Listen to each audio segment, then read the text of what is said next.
manufacturing, development of commercial applications, and a concerted focus on cybersecurity.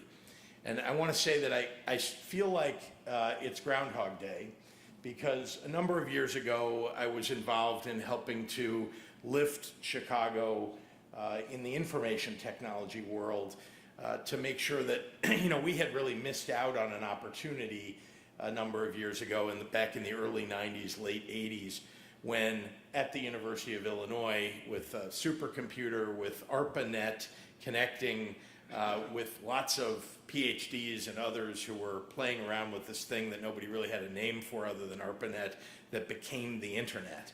We had the opportunity in Illinois to become the leader, the focus, sort of the Silicon Valley of the new internet age, and we missed that opportunity because so much of the technology that got developed there, and many of the companies, YouTube, PayPal, we can go through a list of companies that got started. The Mosaic was the first browser, inline graphic browser that anybody could really use, that popularized the internet. Unfortunately, all those companies and the technology and the people who developed it kind of got up and left.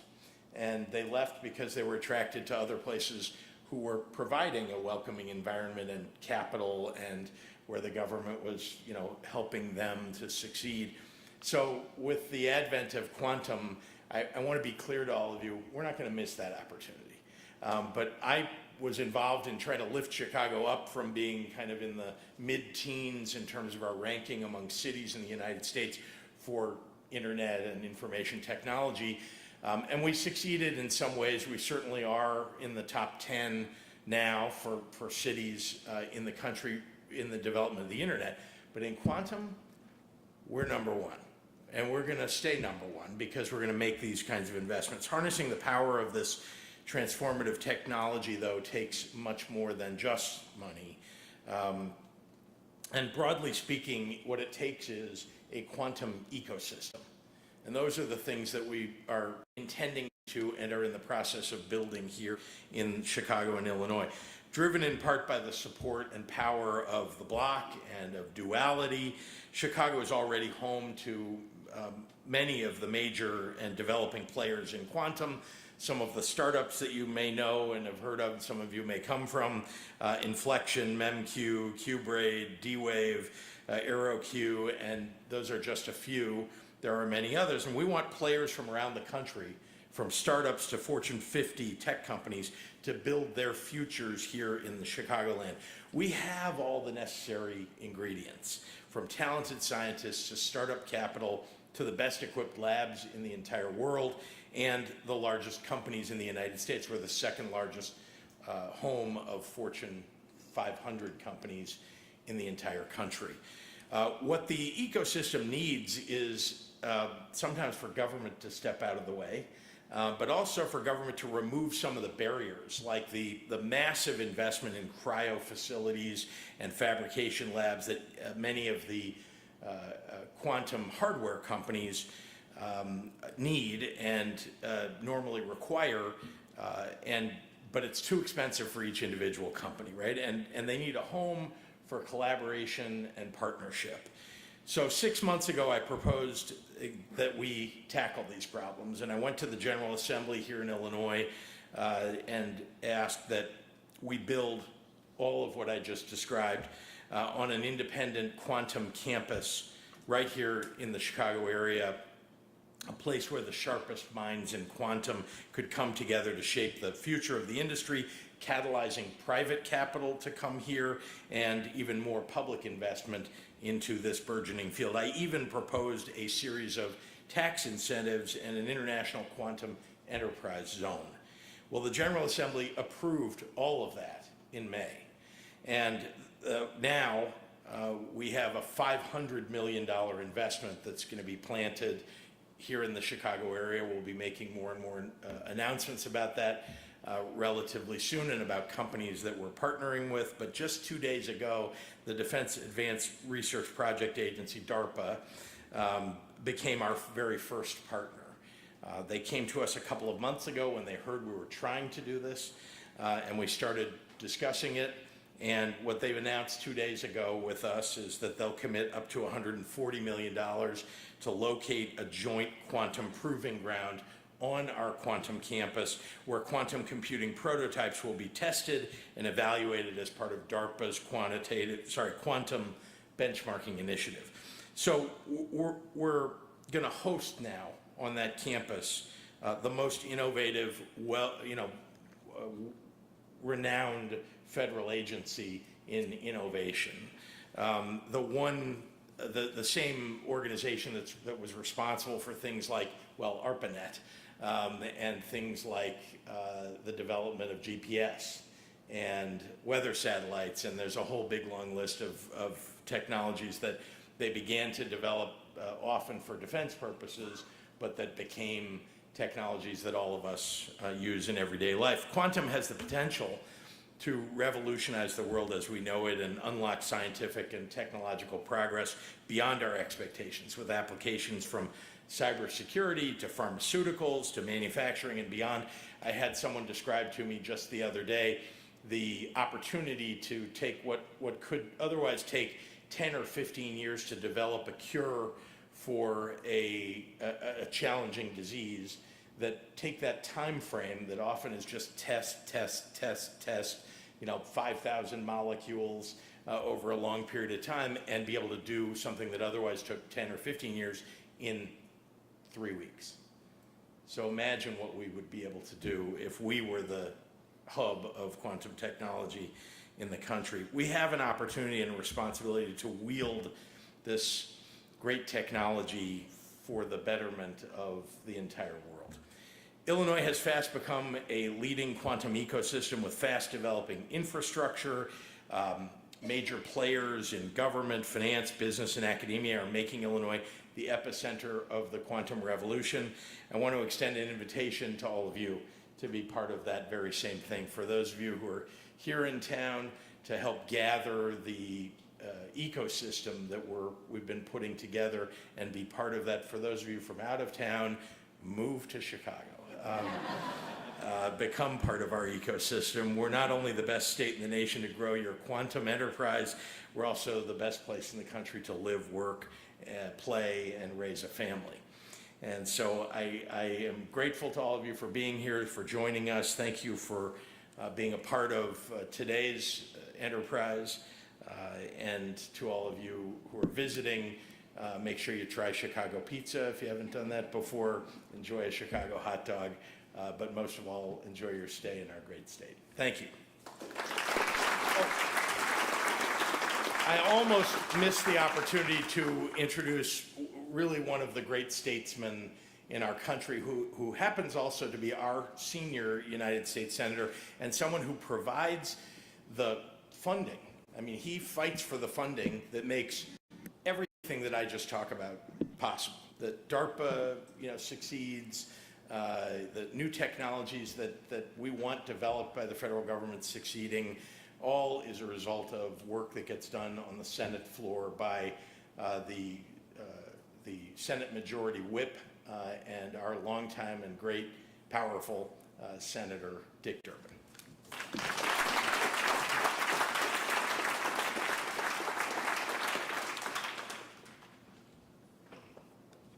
Great to be back at MxD. I think the first visit here was 10 years ago. Things have come a long way, and I'm happy to have witnessed.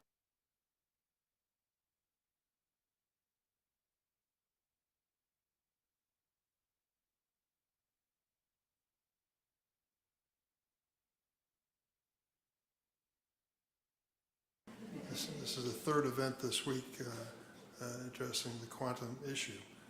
I'd like to tell you a little story that relates to my own personal experience when it comes to this level of science. I'm a liberal arts lawyer, so I don't profess any expertise in this area whatsoever. But when I was a student at Georgetown Law School, I got a job as a gopher. They now call them interns. A gopher in the office of the state of Illinois in Washington. And I literally ran documents back and forth between the state of Illinois' office and Capitol Hill when I'm on my way back and forth to law school. The project that created the office in Washington is one that we all know today, but it was known then as the Weston Atomic Accelerator. Weston being a village in DuPage County, which was going to disappear when this new national laboratory was opened. And so we were vying for federal funding for what is now Fermilab today. And I think we made a case over several years of the universities that were available, the national laboratories, and all the resources of the state of Illinois. But what it boiled down to in the end was a face-to-face conversation between Mayor Richard Daley, the original, and LBJ, the President of the United States. At the end of that conversation, God only knows what they were bargaining over. But we ended up with the Fermilab, which we now view as one of the great, not just national, but international assets. The reason I raise that is because it was primarily a political decision and as to where that lab was going to be located. And we did our best to make a good public explanation of why it should be in the site that it's at today. But it was the politics of the moment that made the difference. I think things have changed when it comes to the highest levels of science in the United States and changed for the better. The reason we're in the running, and maybe one of the leaders, I hope the governor's right, when it comes to quantum, is that a lot of work has gone into it. We still have the great universities, we still have the great national labs, but we also have a state that is really focused on being the right place to locate this facility and any quantum research, and that makes a big difference. The governor's made a reference to the Illinois General Assembly appropriating millions of dollars to move forward in this, and I think that is attracting a lot of national and international attention. My job is to make sure the federal funds are there, first through the Department of Defense with MxD, but beyond that, to make sure that we invest in science. I happen to believe in science, even something beyond political science, if there is such a thing. And I believe that science is our future and always has been. So I'll continue to work to bring the federal funds back to Illinois and for good projects like this. Thank you very much for having me today.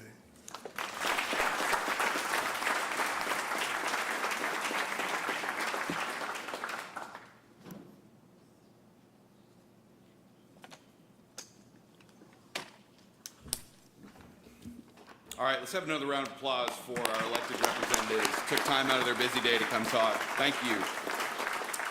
We're going to get into the rest of our programming now this morning. We have some opening remarks that MxD and our partners at the Block Quantum Tech Hub are going to be making. So let me do a couple of quick introductions on who you're about to hear from. First, I'd like to begin with David Oshalom. David is a condensed matter experimental physicist. He's best known for his works in spintronics and semiconductors. He's a graduate from the University of Illinois at Urbana-Champaign, a Bachelor of Science in Physics, received a PhD in experimental physics from Cornell. He is the director of the Chicago Quantum Exchange and a Liu Family Professor in Molecular Engineering at the University of Chicago's Pritzker School for Molecular Engineering. You're going to be hearing from David here in just a minute. David, thank you so much for being here today. Also, you'll be hearing from, in just a minute, Mira Raja from P33. Mira, in case for any of you who have been working very, very hard in the quantum area around here is part of the dynamic duo at the Quantum Tech Hub. We're very, very happy that she's taken some time today to come and make some remarks this morning. Mira is the Vice President of Deep Tech at P33, which is a nonprofit focused on driving inclusive growth for Chicago's tech sector. In her role, she works to strengthen the region's position in deep tech industries. We're very, very excited to have y'all here today. Thank you so much for coming. But first, before we get into that, for those of you who are not familiar, want a little bit more information about what MxD is, why we're here, and what we do, I'd like to introduce Yela Trask. Yela is our Vice President of Membership and External Relations here at MxD. She is responsible for clearly articulating MxD's value proposition to its members and a broader group of stakeholders, including yourselves.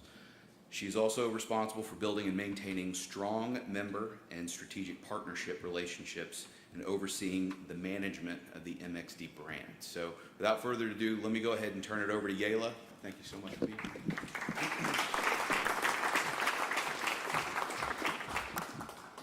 Thanks, Chris.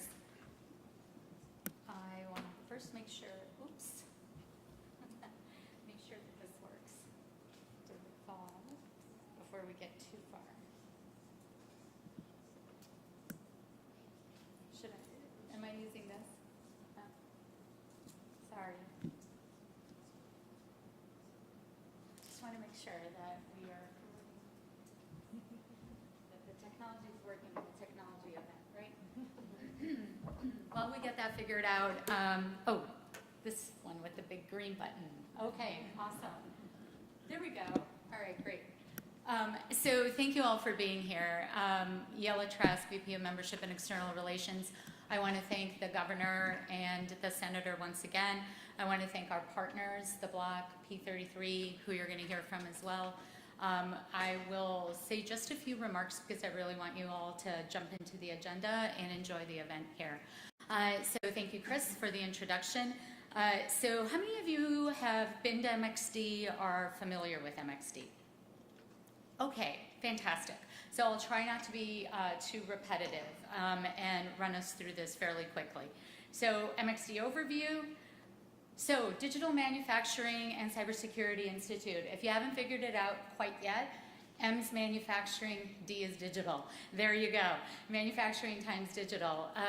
We exist really to strengthen U.S. economic prosperity and national security by really focusing on the advancement of digital in manufacturing. So what does that really mean?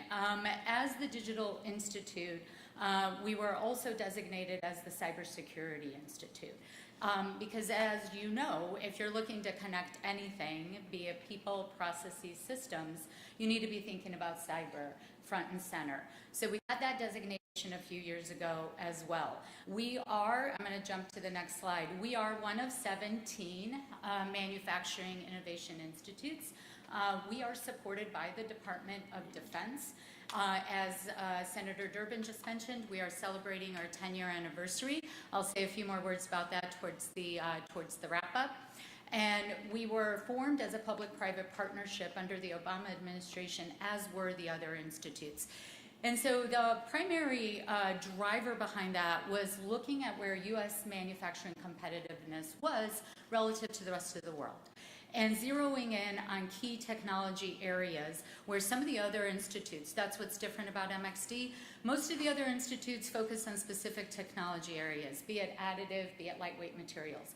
MxD is really the digital backbone. So we cut across all these verticals. So that not only makes it very broad and very just overall encompassing, it also makes it really challenging when you have to be thinking about everything that cuts across all these different technologies. We are also, as I said, a dual mission institute. We're the only institute that has both a digital focus as well as a cyber focus. And so with that, with this strength of the public-private partnership is really what's trying to bring all of us together to really advance manufacturing. So when we talk about quantum, we have to be thinking about where are those emerging technologies and where are those existing technologies that we need to drive adoption for.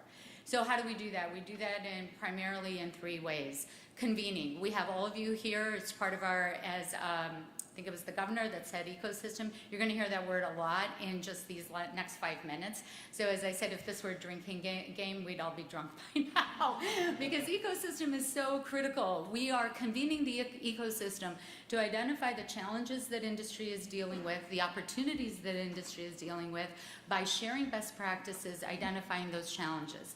Then we are looking to our ecosystem, be it our members, be it our extended network of partners, to advance technology adoption and innovation. Just as critical as it is to think about what's next in quantum, it's just as critical to think about what's already here and how do we drive the adoption of technology. And we're not going to get very far in any of this if we're not empowering the workforce. The workforce has to be alongside, and we need to be thinking about the skills of the future to ensure that this awesome technology is adopted. So ecosystem, let's just say a few words about that. We have about 300 members, but a really broad network of partners that help us do the work that we do. So we have our Department of Defense, as well as our other regional government partners, national government partners.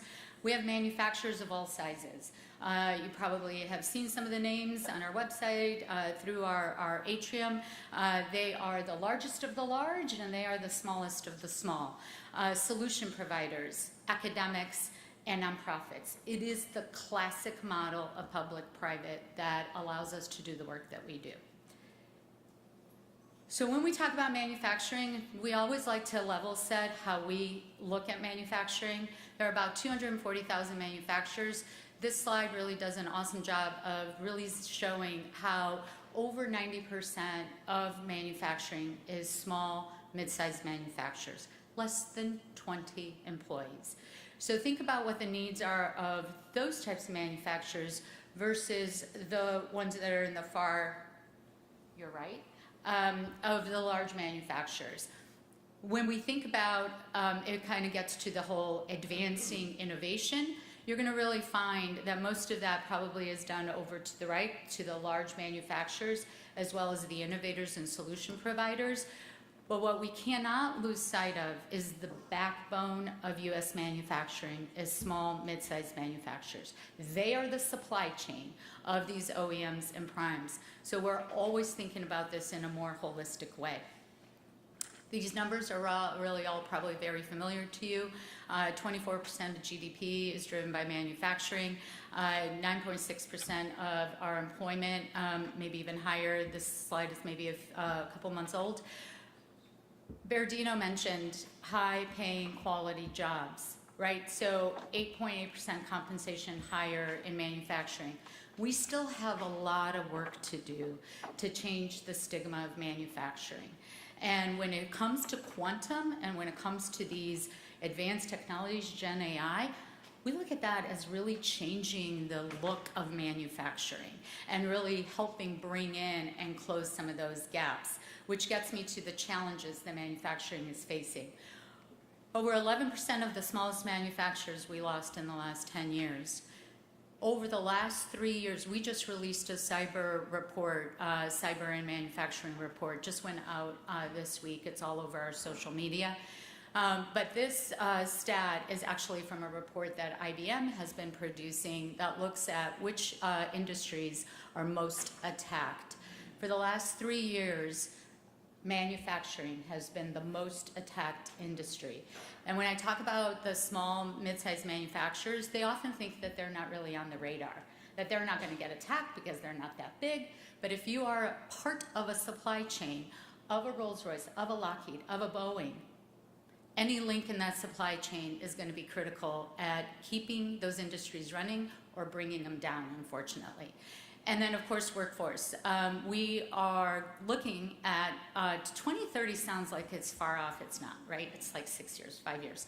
This gap is massive of the skills shortage. That is a combination of skills shortage and the aging of the workforce. So when we look at these challenges, they are very much the same ones that the Department of Defense is facing. So these are broad numbers that affect manufacturing, but when we think about the defense industrial base, these are all the same challenges that the DoD is facing. So we often get asked, how's the work that you do actually relevant to the DoD? Anything that's relevant to manufacturing, it supports the defense industrial base, it's going to be relevant to the Department of Defense. So this is an eye chart of the work that we are doing. 175 million federal funding. A lot of our projects require cost share. So for every dollar, it's working that much harder. We've got 193 million in cost share. Total number of projects, 178. A lot of active projects currently in market. This is a bit of a breakdown of those project focus areas. You can get more information on our website about the projects that are currently active, of the outcomes of previous projects. That's all available on our website. I talked about security, National Center for Cybersecurity and Manufacturing. So of course, we're always driving awareness and education and resources and tools. And one of the ways that we're really proud of how we're bringing those large and those small together, we have a program that delivers awareness and education to the supply chain by working directly through Rolls-Royce, Boeing, and all of our large defense primes. So if they're getting the information that we're producing, but they're getting it delivered from roles to their supplier, they're going to pay more attention to that program and that information. So that is an active program currently underway. It's a lot harder for us to reach every single small manufacturer than it is if we work with the primes to deliver this information directly to their supply chain. More information available on our Cyber Resource Hub. And then I talked about workforce. We have a whole department dedicated to workforce, our MxD Learn department, and we have a really simple approach to it. It's not easy, but it's simple to explain. It's define, develop, do. We define by looking at hiring guides, identifying those skills of the future. I think there's over 400 different skills we've identified through a lot of work that we do with our partners. And then speaking of partners, we develop curriculum that is targeting those specific skills that are the skills that industry is going to need in the next 5 years. And then we have access through our virtual training center to those programs and those courses, so it's easily available. And that's on our website as well. So what does all of this look like in the next 5 years? We got to put some numbers behind this. This is seemingly a drop in the bucket, but it's going to be a heavy lift. We want to digitalize and secure 10,000 manufacturers. We want to upskill 1 million, so there's a few more zeros on that one, 1 million manufacturing workers, and we want to deliver a modern and resilient organic industrial base. So I said we're celebrating our 10-year. For all of you that are here today, please use this QR code because you are going to get free access to something we're really looking forward to, September 17th and 18th. We had a celebration in DC in March around our 10-year, and we're bringing a bigger celebration here in Chicago. September 17th is the evening to celebrate 10 years, and then the 17th and 18th is a 2-day Manufacturing Times Digital Annual Summit, where it brings a lot of our members together as well as our non-members to do what we do well, which is convene. So keep up with all things MxD. You're going to see a lot of those access points through our channels throughout the day. And of course, see anyone that has MxD on their lapel or wherever, and we are happy to answer any questions for you. So thank you. I am going to turn it over to, yeah, okay, wonderful. Come on up. Thank you. David, there you go. Well, thank you very much. It's, I have to say, it's pretty amazing to hear a governor and a senator use words like quantum and entanglement. It shows we're in the right place. How many of you are familiar with the words quantum and entanglement? Okay, so there's some room for improvement here.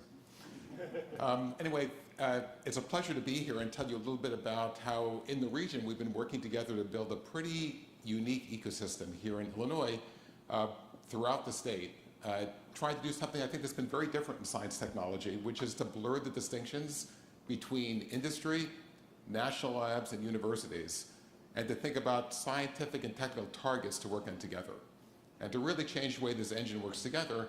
And I don't think anybody could have said this better than the governor, without whom I think none of us would be here in this position today. So for those of you who are from out of town, I've always wanted to say this with a microphone. Who here is from out of town? Excellent, okay. It's a really quite special place. And I think it is absolutely true that Illinois has become the national leader in building the largest lead quantum initiative in the nation. And it's because we have blurred these distinctions, and with the help of people like Kate Timmerman, who's over there on the right, have really worked together to build something like the Quantum Exchange, which is introducing these different communities together and seeing how we can help each other. And really? Oh no, I thought this was a subtle hint that I need something. Okay. But as the governor also said, I think what's really the glue that's made this work is bringing together the most talented people from all of these different areas together to really focus on problems. And you know, you've seen from this chart, when you look at, and the governor said this nicely, where the federal dollars have gone and the extraordinary level of state support. I mean, I've never seen a state put in this much energy into one area of science and technology so quickly and with such confidence and courage actually to do this very early. As much as 8 or 9 years ago, I'd say before it became nationally clear that this was going to accelerate to the point it has today. They've also appreciated that, as I think we just heard, this is not going to happen without a workforce. And Illinois is really well positioned with taking together in the region the largest engine of producing jobs in related skills in engineering and science in the nation. And this, to me, and to a lot of us, is really the special ingredient to make this work. And thinking about new ways to collaborate. You know, we've been lucky to try some experiments with things like the Moore Foundation in California to think about new models where we could bring in people who may not be as familiar with the quantum field and related technologies here into the region, work in the national labs, work in companies, get the message back home, and see if we can bring more people to Illinois. So where are we now working together as a group? We have one of the largest quantum networks in the nation as a test bed, and it's about to be doubled. It's in the process of doing so now, and it's just about complete. We've got hundreds of scientists and engineers working together. Institutions across the region, even extending into Indiana. I'm from California, so Indiana seems like Illinois. Anybody here from Indiana? Good, okay. Not good? No, okay. And of course, the real special part about this is the number of companies, nonprofits, startups working together to really drive this from the laboratories into proof of concepts. So you look nationally, the governor said this very nicely, 40% of the federal investment that was launched from the 2018 National Quantum Initiative Act is in Illinois. It's an amazing statistic because of those of you who may not be as familiar with the process, this is a really competitive process. Hundreds of proposals across the country were put into the federal government for these national centers. And the fact that 4 of them are here, half from the National Science Foundation, half from the Department of Energy, is really quite a special statement to the quality of the people working in this area within Illinois. So I won't go into the details here, but 2 of them are led by national laboratories, Argonne and Fermi Lab, one of them led by UIUC in quantum networking with hybrid systems, and one in Chicago to think about quantum applications in medicine and biology, which is something I'll speak to just at the end, because it's launched some very innovative partnerships in quantum. Are people here familiar with the Chan Zuckerberg BioHub here in Chicago? Yeah, so that's a very major initiative, a large fraction of which is actually aimed at moving quantum technology into biology and medicine. For example, could you put individual quantum sensors on individual proteins, targeting individual disease detection protocols well before they manifest themselves at macroscopic scales? And I would argue 5 or 6 years ago, people weren't thinking so much about that as an application, and now is a major activity, both here in the United States and internationally. That's the beauty of bringing a very diverse community together to really focus on these opportunities, because more will come. And I think a great metric of this is when you look at companies involved in the Chicago Quantum Exchange. In some sense, if you look quickly, there are partners here that you might not be so surprised. Places like IBM, right? Microsoft. You say, well, that makes sense in the technology space, but you might not have thought that companies like JP Morgan would be such strong partners, right, in quantum science and technology. You might not have thought the same about places like Zurich Instruments. But you see companies like AeroQ, MEMQ, companies starting up, choosing Chicago's location for a combination of, 1, amazing workforce opportunities to hire people. Anybody here try to hire people in the quantum workforce in the last year? It's incredibly challenging. It's incredibly challenging to even hire, to keep your own postdocs. Not that I'm bitter, but guys have to stop paying them so much money. It's a fantastic time to be a student, and more companies are joining. So I want to wrap up before turning it to Amir. It's something that, again, I think the region was very innovative in doing, was launching the first quantum accelerator in the nation. And to be clear, I don't mean a quantum accelerator in the quantum science perspective. I see you look concerned, John. No, okay. But as a means to launch companies with a quantum focus. And that's already launched nearly 15 companies in Chicago, the majority of which have stayed in Illinois to build their business. A new cohort will be announced in a few weeks from Duality. And it's resulted in the 2nd most deals made by quantum startups in the nation here in Illinois. Again, I say quite an extraordinary statistic. And as more and more companies